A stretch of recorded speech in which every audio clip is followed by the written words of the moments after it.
Buenas noches.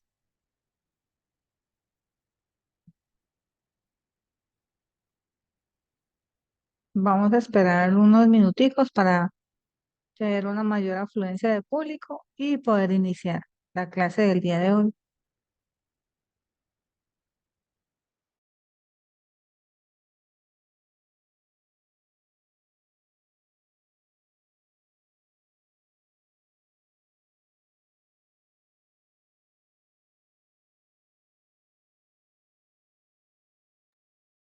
Entonces, vamos confirmando, pues les escribí al chat que si me escuchan para saber que vamos a tener una buena clase del día de hoy y tenemos pues todos los medios y la disposición.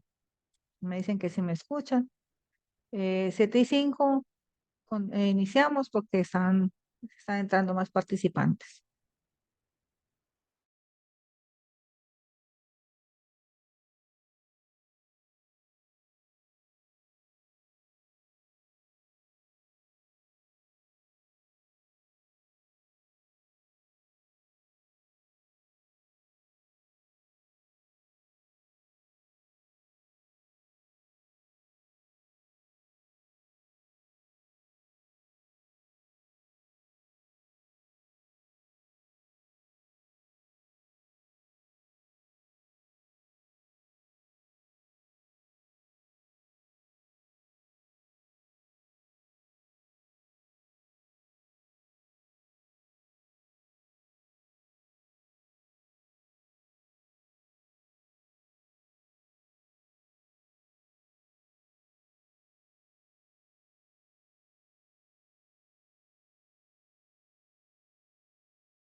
Bueno, muy buenas noches para todos. Damos inicio a la clase del día de hoy. Les doy la bienvenida. Vamos a trabajar toda la parte de español. Soy la docente Zuli Ceballos, licenciada en lengua castellana y literatura. Y les voy a estar acompañando durante todo el proceso pues, de este módulo para resolver inquietudes, para apoyarlos. Esperamos que sea una clase amena, que puedan participar también. Si alguna pregunta, por favor me la hacen saber para ir pues despejando dudas. Es un tema muy interesante, son temas muy agradables que pues son muy fáciles de comprender, entonces a medida de que vaya suscitándose las inquietudes, por favor me las dicen. Pues vamos a iniciar. Voy a compartir pantalla para darles, exponerles el tema que vamos a trabajar la noche de hoy.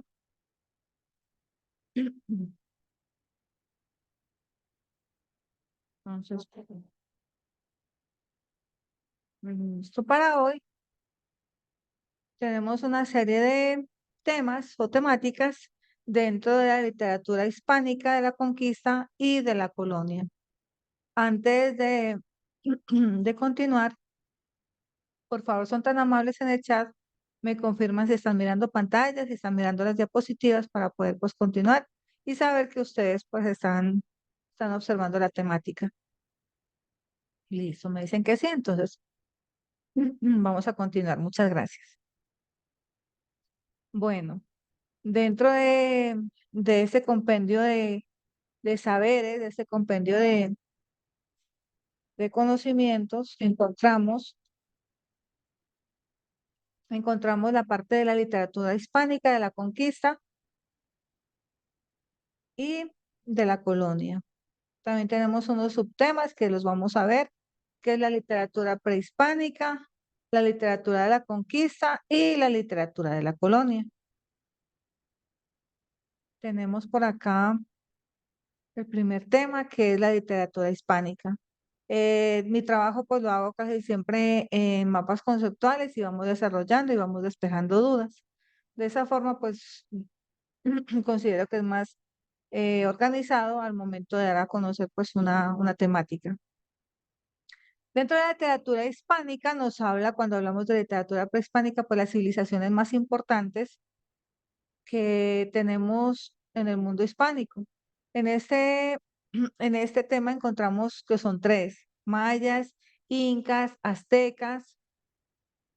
Los mayas, los incas y los aztecas. Tenemos tres que nos hablan sobre una influencia muy marcada que la tenemos dentro de la literatura, como de dentro de la costumbre, de las costumbres, de la cultura, del desarrollo del continente americano, como lo conocemos.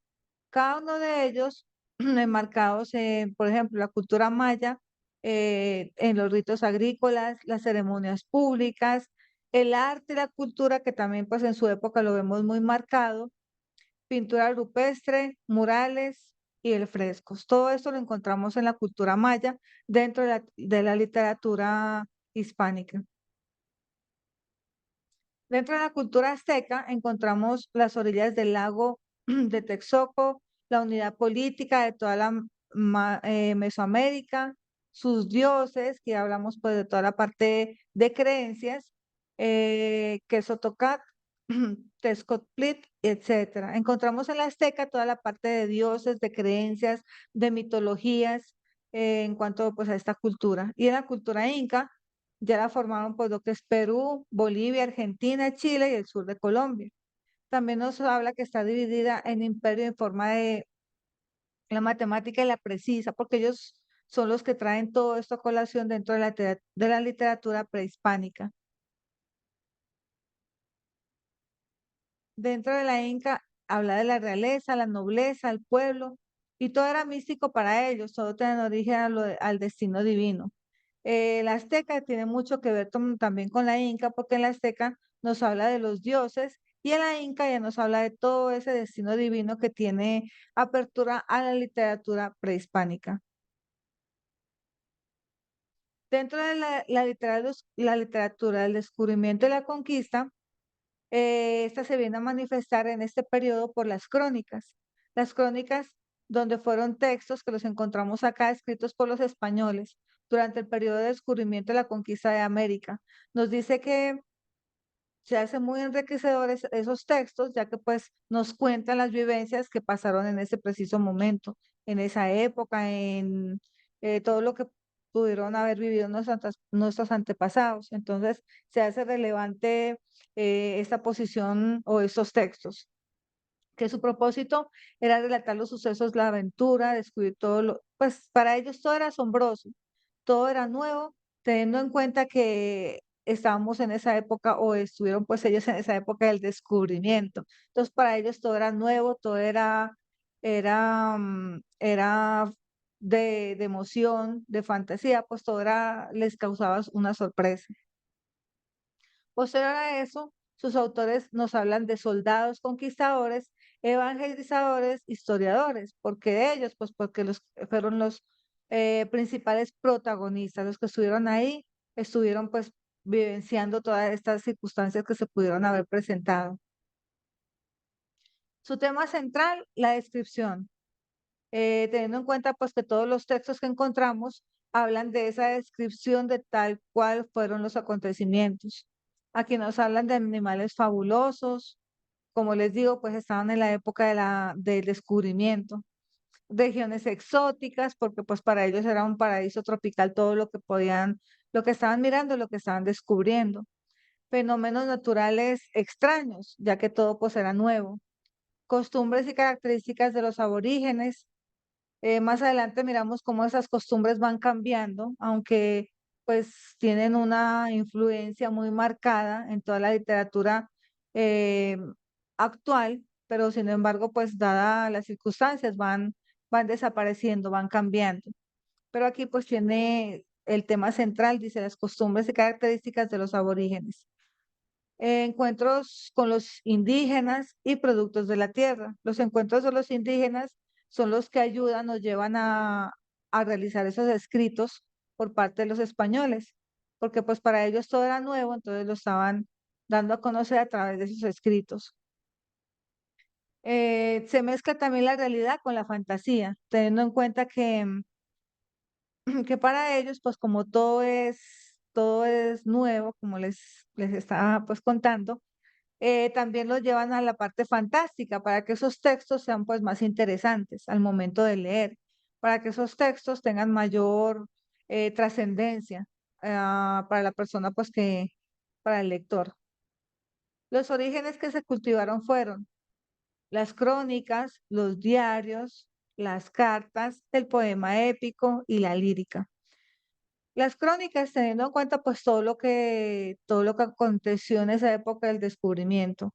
Los diarios, porque casi la mayoría de esas personas llevaban diarios donde relataban cada acontecimiento, cada, cada que es, cada circunstancia que se va presentando. Las cartas, porque pues como sabemos en ese entonces, en esa época, era un medio de comunicación, o se podría decir que el medio más masivo de comunicación. El poema épico, teniendo en cuenta pues hace parte de la lírica también al expresar sus sentimientos, al expresar esa parte de los géneros literarios. Entonces también está implícita la parte de la lírica. Eso en cuanto a la literatura de descubrimiento y conquista, cómo esa literatura fue creciendo desde ese momento de la conquista y del descubrimiento, cómo em, va creciendo, va creciendo con toda esta riqueza de conocimientos, con toda esta riqueza de escritos, donde encontramos pues los pormenores que se han dado, porque como nos dicen acá, ellos eran muy explícitos al momento de dar a conocer todos estos detalles.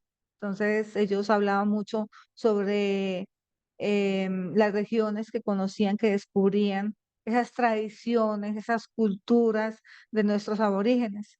Entonces, y gracias a eso y gracias a todos esos textos recopilados, pues tenemos información de toda esa etapa que pasó.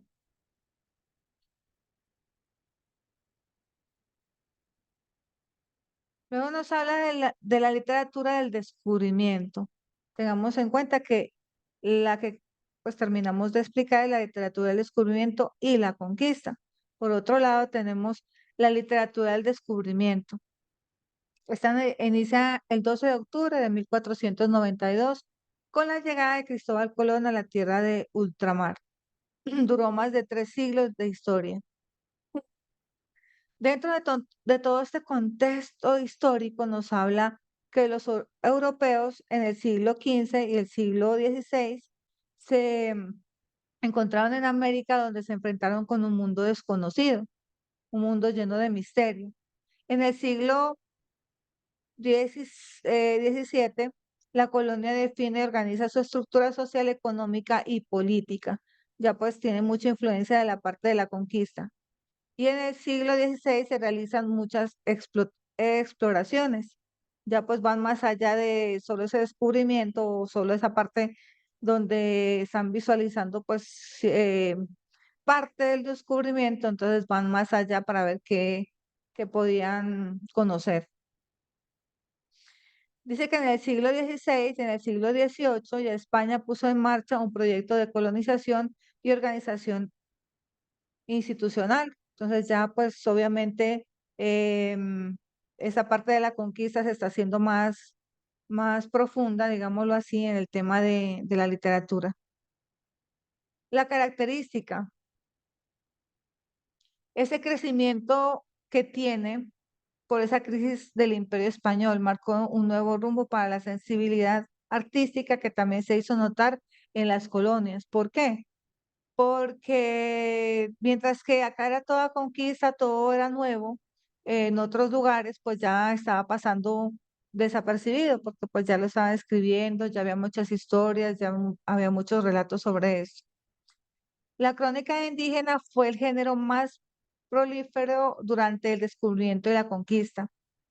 Entonces la crónica fue la que marcó la diferencia en ese entonces.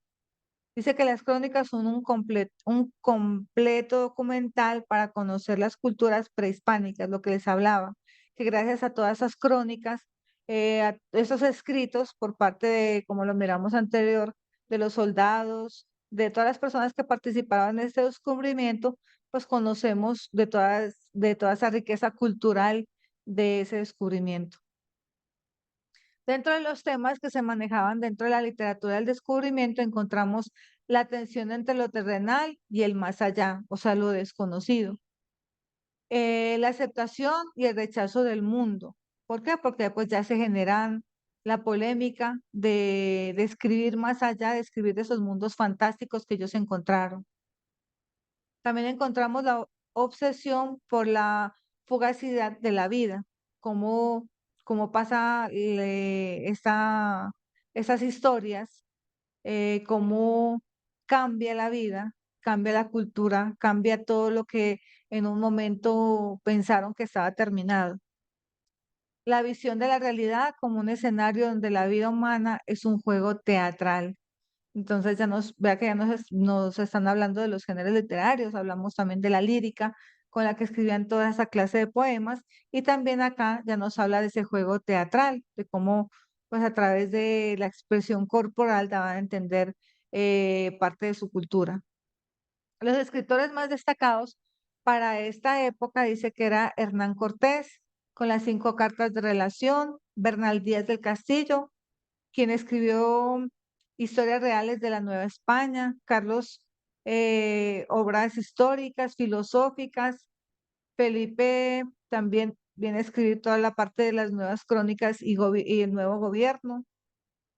Esos son algunos de los escritores que se hacen presente en este siglo y pues nos dan a conocer más allá de lo que fue la conquista, más allá de lo que pudo haber detrás de todo esto, de toda esta literatura del descubrimiento. No sé si hasta ahí hay alguna inquietud, porque ya seguimos con el neoclasicismo, el romanticismo y el criollismo dentro de la literatura también, pues basado, porque esta parte es como el principio de todo eso que surge a través del descubrimiento, a través de la literatura, a través de todo ese compendio de cultura y de riqueza que encontramos pues dentro del descubrimiento.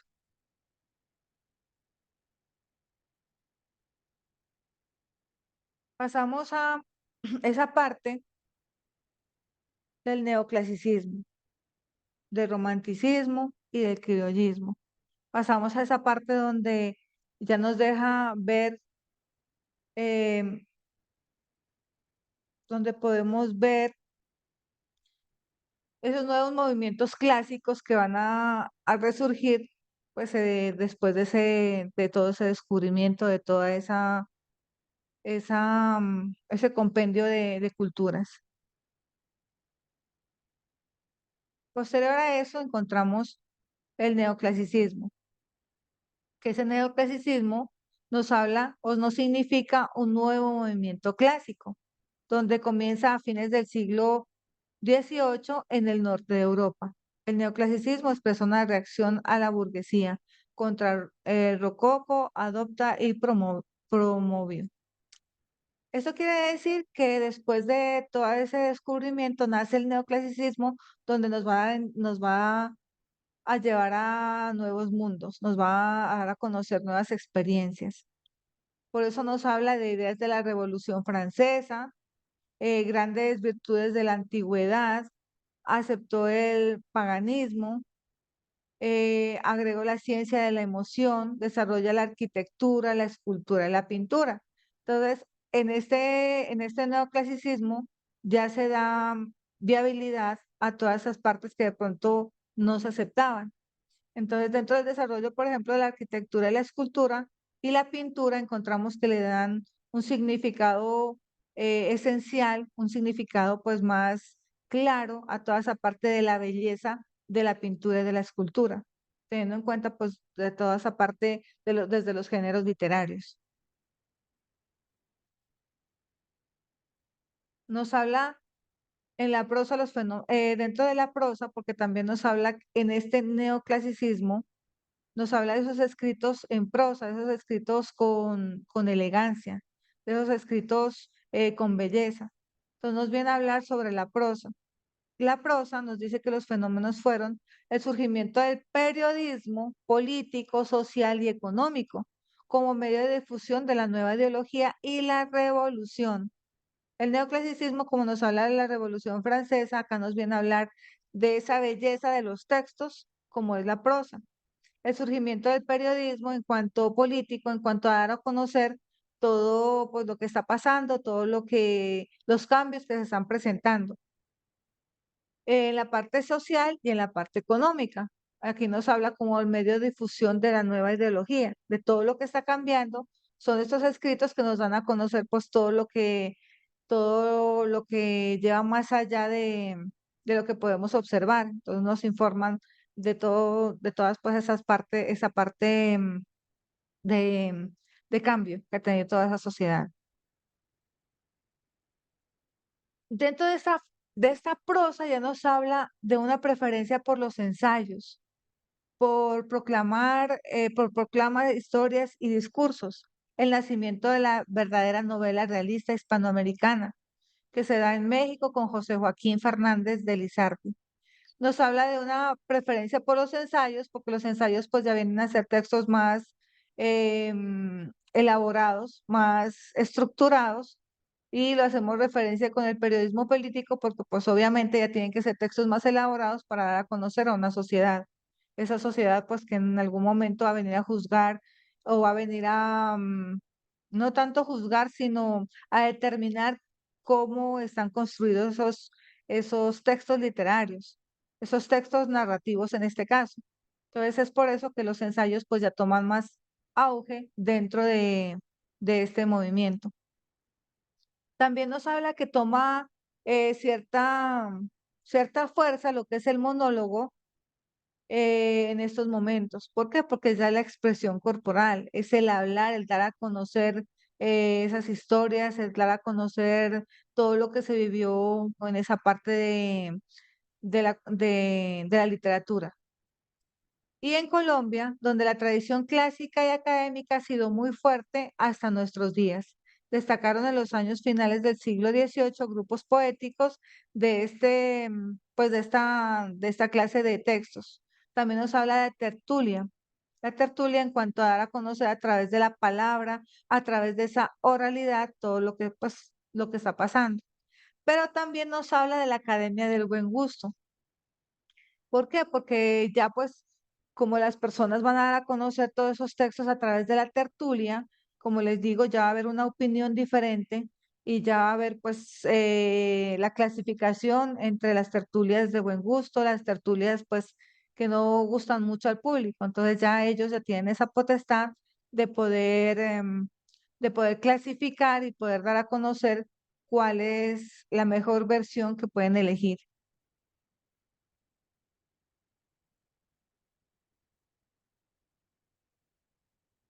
Más adelante, dentro del romanticismo, este romanticismo aparece en 1830.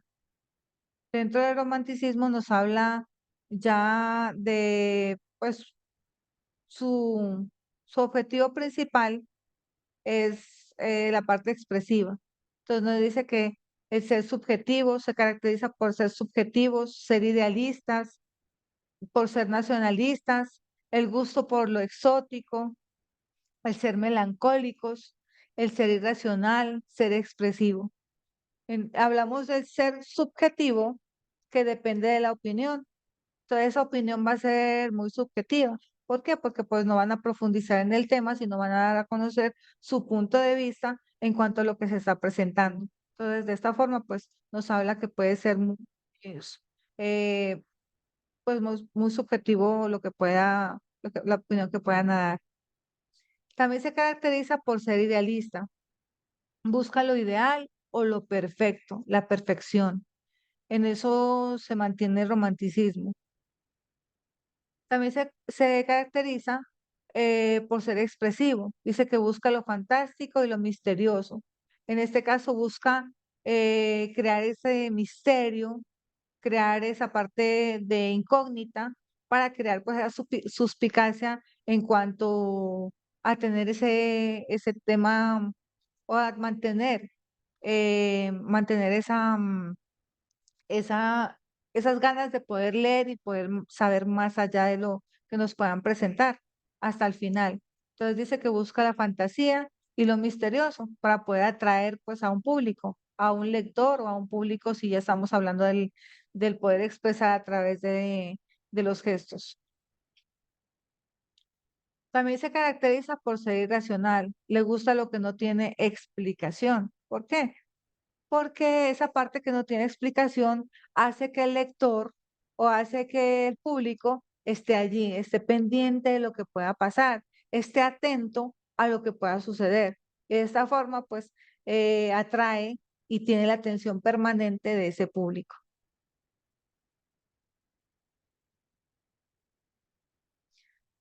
Mm. También nos habla que se caracteriza por ser melancólico. Dice que expresas tristeza y dolor y llega a la depresión. El romanticismo tiene mucho, mucho que ver con el tema de el género literario, donde ese autor va a dar a conocer sus sentimientos más profundos. Por eso habla de la melancolía, de la tristeza, del dolor, de la depresión. Encontramos muchas obras en el romanticismo de estos autores que dejan ver, eh, abren su corazón y dejan ver historias que pueden ser reales o pueden ser pues parte de ficción, pero que tiene ese toque de tristeza, ese toque de dolor, ese toque de sentimiento, donde también pues gracias a eso mantienen la chispa de poder saber en qué va a terminar la historia, de poder querer llegar hasta ese final. El gusto por lo exótico, le gusta todo lo fuera de lo común.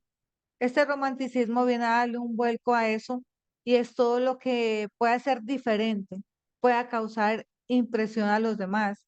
El poder leer y poder decir, esto me parece diferente de los demás y me parece exquisito. Es una lectura muy buena o es una presentación excelente. A eso va encaminado lo que es el romanticismo. El ser nacionalista busca la libertad. No solo dentro del romanticismo encontramos esa tristeza, ese dolor, esa depresión, también lo lleva a ser muy expresivo y también a buscar esa libertad, a ir más allá de lo que está ya dentro de los cánones de lo establecido, dentro de lo que está enmarcado que puede ser. Entonces él va a buscar más allá, va a ir más allá de esa realidad, a buscar más allá y eso es lo que hace pues que el romanticismo llame mucho la atención. Entonces, este romanticismo nos dice que nace en 1830, pues todo lo que les hablo de sus características, de por qué el cambio de todos esos textos que venían dados de una forma enmarcada, de una forma diferente, como aquí surge esa parte de la melancolía, esa parte de la tristeza, del dolor, pero al mismo tiempo ese, ese escritor o ese autor quiere ser expresivo, como es una mezcla de lo perfecto, una mezcla de donde puede también dar su opinión, donde puede dar a conocer todo lo que está pasando, pero a través de eso, a través de la tristeza, del dolor, de la imaginación, donde tiene, como vuelvo y insisto, al lector ahí pendiente de lo que va a pasar más allá. Entonces, eso es todo lo que nos habla la parte del romanticismo. Por otro lado, encontramos el romanticismo en Colombia. En Colombia, este, este movimiento literario dice que prima durante el siglo XIX y que presenta el individualismo, la libertad de creación y la expresión del artista. Ya el artista se cree más libre para para poder dar a conocer su opinión, para poder expresar todo lo que siente a través de esas obras literarias. Se convirtió en una actitud frente a la vida. En Colombia coinciden con la gesta de independencia de 1810, donde ya pueden dar a conocer y pueden decir a los demás lo que sienten, poderlo expresar. Se caracteriza por el culto al yo, porque recuerden que hablamos del monólogo, donde hago una tertulia conmigo mismo, una reflexión, donde yo puedo ir de esa parte de felicidad y pasar a esa parte de la tragedia dentro de ese monólogo, donde yo puedo expresar y dar a conocer todo lo que yo siento dentro del mismo monólogo. También se caracteriza por la esencia, la ansia de libertad.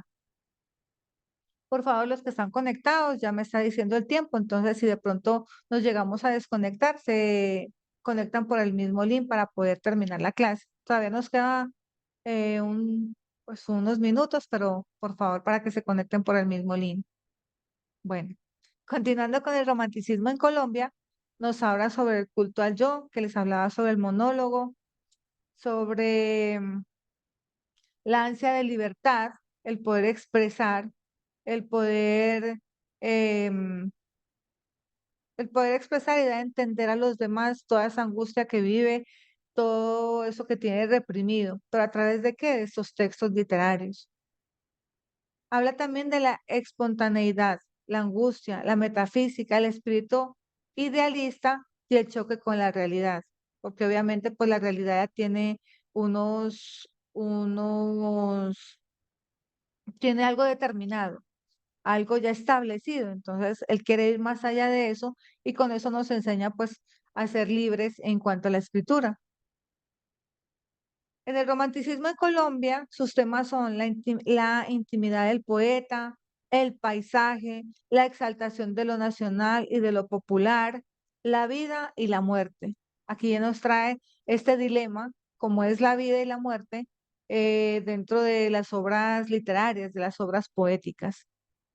Se manifiesta en los géneros narrativo y lírico, lo que les hablaba, la narración, pero con esa belleza de lo lírico esa parte lírica, esos poemas, pero con esa prosa que lo hace, pues, le da la belleza a ese texto de la parte lírica, donde puede expresar todos sus sentimientos con todas esas figuras literarias, con todas esas comparaciones que puede hacer desde la naturaleza con la vida misma. Entonces, pues por eso se manifiestan esos géneros.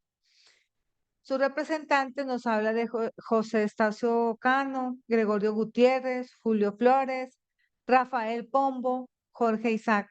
Rafael Pombo como uno de los escritores para esos niños, escritor infantil. También tiene pues esa perspicacia para ver más allá de lo fantástico, para tener esos lectores tan pequeños, pero al mismo tiempo eh, pegados ahí a esos libros, con esas ganas de querer leer más, querer saber más sobre esas historias. Y Jorge Isaac, que es uno de los escritores eh, que tiene mucho que ver con este romanticismo, porque nos hablan esas obras clásicas sobre esos romances de aquella época donde muchas veces el amor es imposible.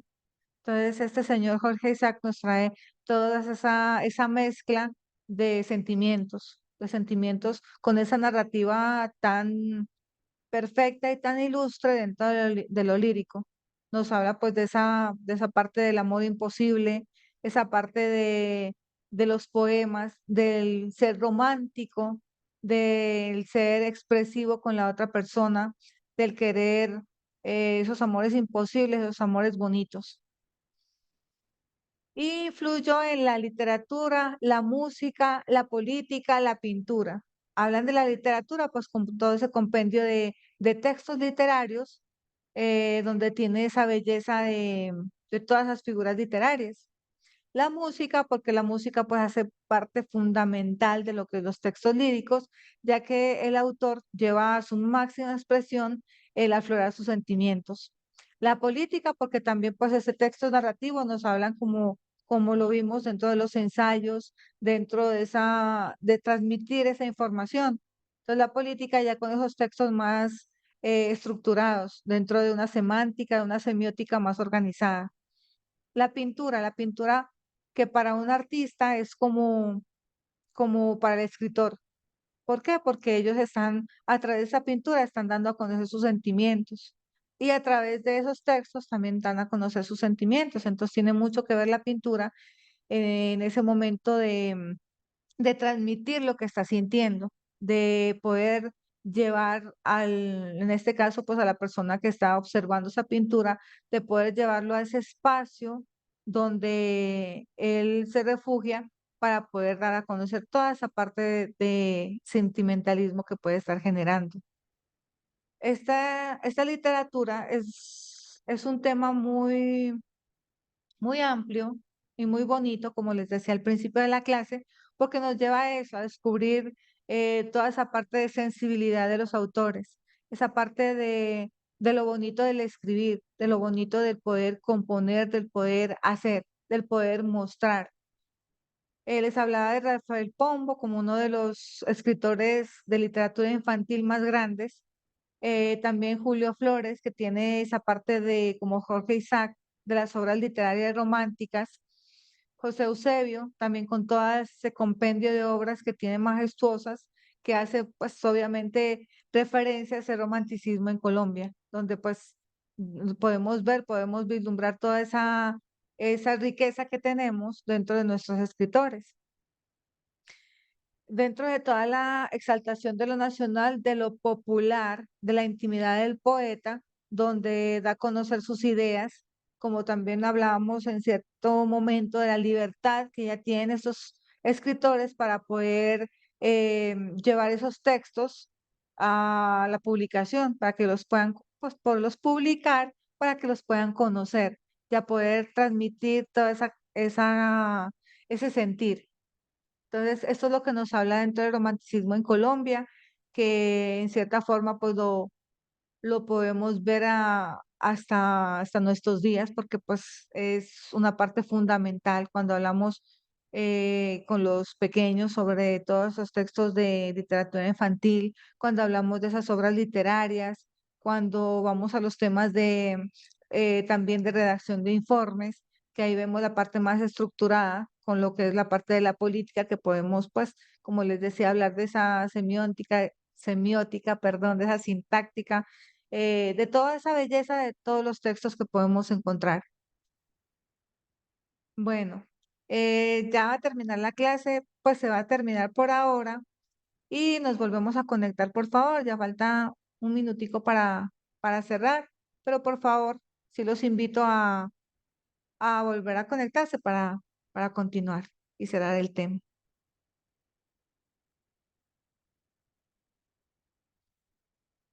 Pueden ir a tomar agüita, pueden ir al baño y continuamos.